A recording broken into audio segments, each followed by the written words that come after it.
ಗದಗ್ನ ಲಕ್ಕುಂಡಿಯಲ್ಲಿ ಬಗೆದಷ್ಟು ಕುರುಹುಗಳು ಪತ್ತೆ ಆಗ್ತಾ ಇವೆ. ಆದ್ರೆ ಇದರ ನಡುವೆಯೇ ಅಲ್ಲಿನ ನಿವಾಸಿಗಳಲ್ಲಿ ಆತಂಕದ ಕಾರ್ಮೋಡ ಆವರಿಸಿಕೊಳ್ತಾ ಇದೆ. ಕುಂಬಾರೇಶ್ವರ ದೇವಸ್ಥಾನದ ಬಳಿ ಅಗೆತ ಶುರುವಾದರೆ, ಆ ದೇಗುಲದ ವ್ಯಾಪ್ತಿಯಲ್ಲಿ ಅಗೆತ ಶುರುವಾದ್ರೆ ಅಲ್ಲಿ ಹಲವು ಕುಟುಂಬಗಳಿಗೆ ಆತಂಕ ಕಾಡುತ್ತೆ. ಯಾಕಂದ್ರೆ ಸಾಕಷ್ಟು ಜನ ಅಲ್ಲಿ ವಾಸ ಇದ್ದಾರೆ. ಉತ್ಖನನದಿಂದಾಗಿ ಈ ನಿವಾಸಿಗಳಿಗೆ ಮನೆ ಕಳೆದುಕೊಳ್ಳೋ ಆತಂಕ ಎದುರಾಗ್ತಾ ಇದೆ. ಕುಂಬಾರೇಶ್ವರ ದೇಗುಲದ ಬಳಿ ಉತ್ಖನನವಾದ್ರೆ ಮನೆಗೆ ಕುತ್ತು ಬರುತ್ತೆ ಅಂತ ನಿವಾಸಿಗಳಿಗೆ ಆತಂಕ ಉಂಟಾಗ್ತಾ ಇದೆ.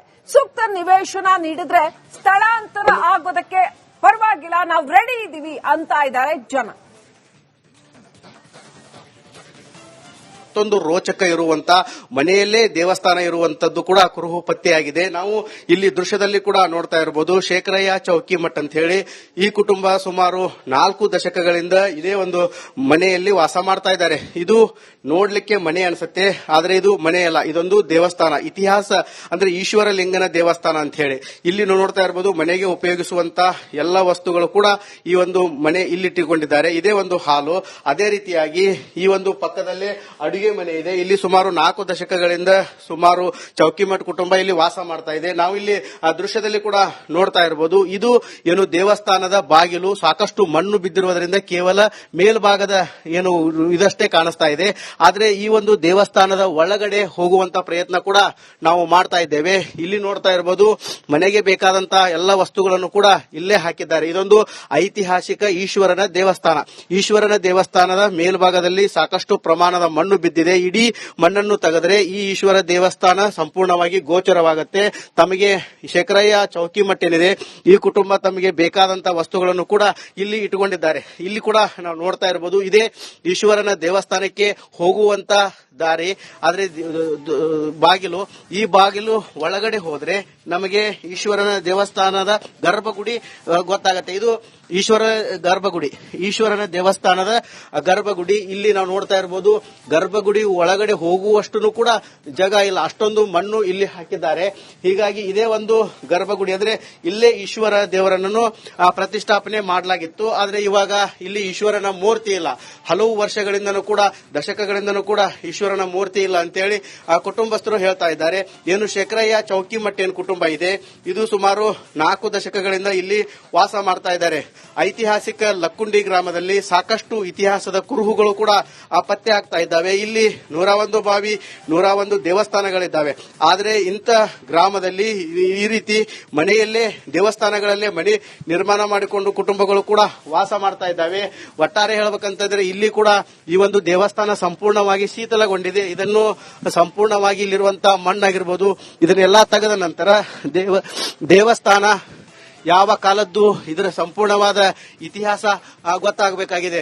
ಏನು ದೇವಸ್ಥಾನದಲ್ಲೇ ಮನೆ ನಿರ್ಮಾಣ ಮಾಡಿಕೊಂಡಿದ್ದು ಕುಟುಂಬ ಕೂಡ ನಮಗೆ ಸೂಕ್ತವಾದ ನಿವೇಶನ ಕೊಟ್ರೆ ನಾವು ಹೋಗ್ತೇವೆ ಅಂತ ಹೇಳ್ತಾ ಇದ್ದಾರೆ. ಯಾಕಂತಂದ್ರೆ ಏನು ಚೌಕಿಮಠ್ ಏನು ಕುಟುಂಬ ಸುಮಾರು 4 ದಶಕಗಳಿಂದನೂ ಕೂಡ ಇದೇ ಒಂದು ಮನೆಯಲ್ಲಿರುವಂತಹ ದೇವಸ್ಥಾನದಲ್ಲೇ ವಾಸ ಮಾಡ್ತಾ ಇದ್ದಾರೆ. ಏನು ಇದು ಈ ಒಂದು ಈಶ್ವರ ದೇವಸ್ಥಾನ ಇದೆ, ಇದರ ಮುಂಭಾಗದಲ್ಲಿ ಕೂಡ ಒಂದು ಪುಷ್ಕರಣಿ ಇದೆ. ಅದೇ ನೀರನ್ನು ಕೂಡ ಅವರು ಬಳಕೆ ಮಾಡ್ತಾರೆ. ಆದ್ರೆ ಇಷ್ಟು ವರ್ಷಗಳ ಕಾಲ ಈ ಒಂದು ಕುಟುಂಬ ಇದೇ ಮನೆಯಲ್ಲಿ ವಾಸ ಮಾಡಿತ್ತು. ಇವಾಗ ಸರ್ಕಾರ ಕೇಳಿದ್ರೆ ನಾವು ಈ ಒಂದು ದೇವಸ್ಥಾನವನ್ನು ಬಿಟ್ಟುಕೊಡಲು ರೆಡಿ ಇದ್ದೇವೆ, ಆದರೆ ನಮಗೆ ಸೂಕ್ತವಾದ ಪರಿಹಾರ ಕೊಡಬೇಕಂತೇಳಿ ಕುಟುಂಬಸ್ಥರು ಆಗ್ರಹಿಸ್ತಾ ಇದ್ದಾರೆ. ಈ ನಿಟ್ಟಿನಲ್ಲಿ ರಾಜ್ಯ ಸರ್ಕಾರ ಮತ್ತು ಪುರಾತತ್ವ ಇಲಾಖೆ ಕೂಡ ಸೂಕ್ತವಾದ ಕ್ರಮ ಕೈಗೊಳ್ಳಬೇಕಾಗಿದೆ. ಕ್ಯಾಮರಾಮನ್ ಮಂಜುನಾಥ್ ಜೊತೆ ಮಂಜು ಪತ್ತಾರ್, ರಿಪಬ್ಲಿಕ್ ಕನ್ನಡ, ಗದಗ್.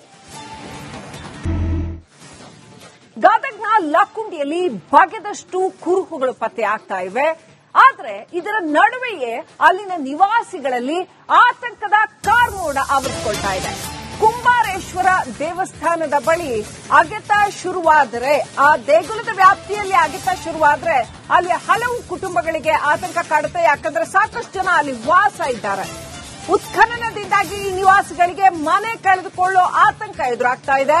ಕುಂಬಾರೇಶ್ವರ ದೇಗುಲದ ಬಳಿ ಉತ್ಖನನವಾದ್ರೆ ಮನೆಗೆ ಕುತ್ತು ಬರುತ್ತೆ ಅಂತ ನಿವಾಸಿಗಳಿಗೆ ಆತಂಕ ಉಂಟಾಗ್ತಾ ಇದೆ. ಸೂಕ್ತ ನಿವೇಶನ ನೀಡಿದ್ರೆ ಸ್ಥಳಾಂತರ ಆಗೋದಕ್ಕೆ ಪರವಾಗಿಲ್ಲ, ನಾವು ರೆಡಿ ಇದ್ದೀವಿ ಅಂತ ಇದ್ದಾರೆ ಜನ. ಮತ್ತೊಂದು ರೋಚಕ ಇರುವಂತ ಮನೆಯಲ್ಲೇ ದೇವಸ್ಥಾನ ಇರುವಂತದ್ದು ಕೂಡ ಕುರುಹು ಪತ್ತೆಯಾಗಿದೆ. ನಾವು ಇಲ್ಲಿ ದೃಶ್ಯದಲ್ಲಿ ಕೂಡ ನೋಡ್ತಾ ಇರಬಹುದು. ಶೇಖರಯ್ಯ ಚೌಕಿಮಠ್ ಅಂತ ಹೇಳಿ ಈ ಕುಟುಂಬ ಸುಮಾರು 4 ದಶಕಗಳಿಂದ ಇದೇ ಒಂದು ಮನೆಯಲ್ಲಿ ವಾಸ ಮಾಡ್ತಾ ಇದ್ದಾರೆ. ಇದು ನೋಡ್ಲಿಕ್ಕೆ ಮನೆ ಅನ್ಸುತ್ತೆ, ಆದ್ರೆ ಇದು ಮನೆ ಅಲ್ಲ, ಇದೊಂದು ದೇವಸ್ಥಾನ. ಇತಿಹಾಸ ಅಂದ್ರೆ ಈಶ್ವರ ಲಿಂಗನ ದೇವಸ್ಥಾನ ಅಂತ ಹೇಳಿ ಇಲ್ಲಿ ನೋಡ್ತಾ ಇರಬಹುದು. ಮನೆಗೆ ಉಪಯೋಗಿಸುವಂತ ಎಲ್ಲ ವಸ್ತುಗಳು ಕೂಡ ಈ ಒಂದು ಮನೆ ಇಲ್ಲಿಟ್ಟುಕೊಂಡಿದ್ದಾರೆ. ಇದೇ ಒಂದು ಹಾಲು. ಅದೇ ರೀತಿಯಾಗಿ ಈ ಒಂದು ಪಕ್ಕದಲ್ಲೇ ಅಡುಗೆ ಮನೆ ಇದೆ. ಇಲ್ಲಿ ಸುಮಾರು 4 ದಶಕಗಳಿಂದ ಸುಮಾರು ಚೌಕಿಮಠ್ ಕುಟುಂಬ ಇಲ್ಲಿ ವಾಸ ಮಾಡ್ತಾ ಇದೆ. ನಾವು ಇಲ್ಲಿ ಆ ದೃಶ್ಯದಲ್ಲಿ ಕೂಡ ನೋಡ್ತಾ ಇರಬಹುದು. ಇದು ಏನು ದೇವಸ್ಥಾನದ ಬಾಗಿಲು ಸಾಕಷ್ಟು ಮಣ್ಣು ಬಿದ್ದಿರುವುದರಿಂದ ಕೇವಲ ಮೇಲ್ಭಾಗದ ಏನು ಇದಷ್ಟೇ ಕಾಣಿಸ್ತಾ ಇದೆ. ಆದ್ರೆ ಈ ಒಂದು ದೇವಸ್ಥಾನದ ಒಳಗಡೆ ಹೋಗುವಂತ ಪ್ರಯತ್ನ ಕೂಡ ನಾವು ಮಾಡ್ತಾ ಇದ್ದೇವೆ. ಇಲ್ಲಿ ನೋಡ್ತಾ ಇರಬಹುದು ಮನೆಗೆ ಬೇಕಾದಂತ ಎಲ್ಲ ವಸ್ತುಗಳನ್ನು ಕೂಡ ಇಲ್ಲೇ ಹಾಕಿದ್ದಾರೆ. ಇದೊಂದು ಐತಿಹಾಸಿಕ ಈಶ್ವರನ ದೇವಸ್ಥಾನ. ಈಶ್ವರನ ದೇವಸ್ಥಾನದ ಮೇಲ್ಭಾಗದಲ್ಲಿ ಸಾಕಷ್ಟು ಪ್ರಮಾಣದ ಮಣ್ಣು ಬಿದ್ದಿದೆ. ಇಡೀ ಮಣ್ಣನ್ನು ತೆಗೆದರೆ ಈ ಈಶ್ವರ ದೇವಸ್ಥಾನ ಸಂಪೂರ್ಣವಾಗಿ ಗೋಚರವಾಗುತ್ತೆ. ತಮಗೆ ಶೇಖರಯ್ಯ ಚೌಕಿಮಠ್ ಏನಿದೆ ಈ ಕುಟುಂಬ ತಮಗೆ ಬೇಕಾದಂತ ವಸ್ತುಗಳನ್ನು ಕೂಡ ಇಲ್ಲಿ ಇಟ್ಟುಕೊಂಡಿದ್ದಾರೆ. ಇಲ್ಲಿ ಕೂಡ ನಾವು ನೋಡ್ತಾ ಇರಬಹುದು ಇದೇ ಈಶ್ವರನ ದೇವಸ್ಥಾನಕ್ಕೆ ಹೋಗುವಂತ ದಾರಿ. ಆದ್ರೆ ಬಾಗಿಲು, ಈ ಬಾಗಿಲು ಒಳಗಡೆ ಹೋದ್ರೆ ನಮಗೆ ಈಶ್ವರನ ದೇವಸ್ಥಾನದ ಗರ್ಭಗುಡಿ ಗೊತ್ತಾಗತ್ತೆ. ಇದು ಈಶ್ವರ ಗರ್ಭಗುಡಿ, ಈಶ್ವರನ ದೇವಸ್ಥಾನದ ಗರ್ಭಗುಡಿ. ಇಲ್ಲಿ ನಾವು ನೋಡ್ತಾ ಇರಬಹುದು ಗರ್ಭಗುಡಿ ಒಳಗಡೆ ಹೋಗುವಷ್ಟು ಕೂಡ ಜಾಗ ಇಲ್ಲ, ಅಷ್ಟೊಂದು ಮಣ್ಣು ಇಲ್ಲಿ ಹಾಕಿದ್ದಾರೆ. ಹೀಗಾಗಿ ಇದೇ ಒಂದು ಗರ್ಭಗುಡಿ. ಅಂದ್ರೆ ಇಲ್ಲೇ ಈಶ್ವರ ದೇವರನ್ನು ಪ್ರತಿಷ್ಠಾಪನೆ ಮಾಡಲಾಗಿತ್ತು. ಆದ್ರೆ ಇವಾಗ ಇಲ್ಲಿ ಈಶ್ವರನ ಮೂರ್ತಿ ಇಲ್ಲ. ಹಲವು ವರ್ಷಗಳಿಂದನೂ ಕೂಡ ದಶಕಗಳಿಂದನೂ ಕೂಡ ಈಶ್ವರನ ಮೂರ್ತಿ ಇಲ್ಲ ಅಂತೇಳಿ ಕುಟುಂಬಸ್ಥರು ಹೇಳ್ತಾ ಇದ್ದಾರೆ. ಏನು ಶೇಖರಯ್ಯ ಚೌಕಿಮಠ್ ಏನು ಕುಟುಂಬ ಇದೆ ಇದು ಸುಮಾರು 4 ದಶಕಗಳಿಂದ ಇಲ್ಲಿ ವಾಸ ಮಾಡ್ತಾ ಇದ್ದಾರೆ. ಐತಿಹಾಸಿಕ ಲಕ್ಕುಂಡಿ ಗ್ರಾಮದಲ್ಲಿ ಸಾಕಷ್ಟು ಇತಿಹಾಸದ ಕುರುಹುಗಳು ಕೂಡ ಪತ್ತೆ ಆಗ್ತಾ ಇದ್ದಾವೆ. ಇಲ್ಲಿ 101 ಬಾವಿ, 101 ದೇವಸ್ಥಾನಗಳಿದ್ದಾವೆ. ಆದ್ರೆ ಇಂಥ ಗ್ರಾಮದಲ್ಲಿ ಈ ರೀತಿ ಮನೆಯಲ್ಲೇ ದೇವಸ್ಥಾನಗಳಲ್ಲೇ ಮನೆ ನಿರ್ಮಾಣ ಮಾಡಿಕೊಂಡು ಕುಟುಂಬಗಳು ಕೂಡ ವಾಸ ಮಾಡ್ತಾ ಇದ್ದಾವೆ. ಒಟ್ಟಾರೆ ಹೇಳಬೇಕಂತಂದ್ರೆ ಇಲ್ಲಿ ಕೂಡ ಈ ಒಂದು ದೇವಸ್ಥಾನ ಸಂಪೂರ್ಣವಾಗಿ ಶೀತಲಗೊಂಡಿದೆ. ಇದನ್ನು ಸಂಪೂರ್ಣವಾಗಿ ಇಲ್ಲಿರುವಂತಹ ಮಣ್ಣಾಗಿರ್ಬೋದು ಇದನ್ನೆಲ್ಲಾ ತೆಗೆದ ನಂತರ ದೇವಸ್ಥಾನ ಯಾವ ಕಾಲದ್ದು ಇದರ ಸಂಪೂರ್ಣವಾದ ಇತಿಹಾಸ ಗೊತ್ತಾಗಬೇಕಾಗಿದೆ. ಏನು ದೇವಸ್ಥಾನದಲ್ಲೇ ಮನೆ ನಿರ್ಮಾಣ ಮಾಡಿಕೊಂಡಿದ್ದು ಕುಟುಂಬ ಕೂಡ ನಮಗೆ ಸೂಕ್ತವಾದ ನಿವೇಶನ ಅದು ಕೊಟ್ರೆ ನಾವು ಹೋಗ್ತೇವೆ ಅಂತ ಹೇಳ್ತಾ ಇದ್ದಾರೆ. ಯಾಕಂತಂದ್ರೆ ಏನು ಚೌಕಿಮಠ್ ಏನು ಕುಟುಂಬ ಸುಮಾರು 4 ದಶಕಗಳಿಂದನೂ ಕೂಡ ಇದೇ ಒಂದು ಮನೆಯಲ್ಲಿರುವಂತಹ ದೇವಸ್ಥಾನದಲ್ಲೇ ವಾಸ ಮಾಡ್ತಾ ಇದ್ದಾರೆ. ಏನು ಈ ಒಂದು ಈಶ್ವರ ದೇವಸ್ಥಾನ ಇದೆ, ಇದರ ಮುಂಭಾಗದಲ್ಲಿ ಕೂಡ ಒಂದು ಪುಷ್ಕರಣಿ ಇದೆ. ಅದೇ ನೀರನ್ನು ಕೂಡ ಅವರು ಬಳಕೆ ಮಾಡ್ತಾರೆ. ಆದ್ರೆ ಇಷ್ಟು ವರ್ಷಗಳ ಕಾಲ ಈ ಒಂದು ಕುಟುಂಬ ಇದೇ ಮನೆಯಲ್ಲಿ ವಾಸ ಮಾಡಿತ್ತು. ಇವಾಗ ಸರ್ಕಾರ ಕೇಳಿದ್ರೆ ನಾವು ಈ ಒಂದು ದೇವಸ್ಥಾನವನ್ನು ಬಿಟ್ಟುಕೊಡಲು ರೆಡಿ ಇದ್ದೇವೆ, ಆದರೆ ನಮಗೆ ಸೂಕ್ತವಾದ ಪರಿಹಾರ ಕೊಡಬೇಕಂತೇಳಿ ಕುಟುಂಬಸ್ಥರು ಆಗ್ರಹಿಸ್ತಾ ಇದ್ದಾರೆ. ಈ ನಿಟ್ಟಿನಲ್ಲಿ ರಾಜ್ಯ ಸರ್ಕಾರ ಮತ್ತು ಪುರಾತತ್ವ ಇಲಾಖೆ ಕೂಡ ಸೂಕ್ತವಾದ ಕ್ರಮ ಕೈಗೊಳ್ಳಬೇಕಾಗಿದೆ. ಕ್ಯಾಮರಾಮನ್ ಮಂಜುನಾಥ್ ಜೊತೆ ಮಂಜು ಪತ್ತಾರ್, ರಿಪಬ್ಲಿಕ್ ಕನ್ನಡ, ಗದಗ್.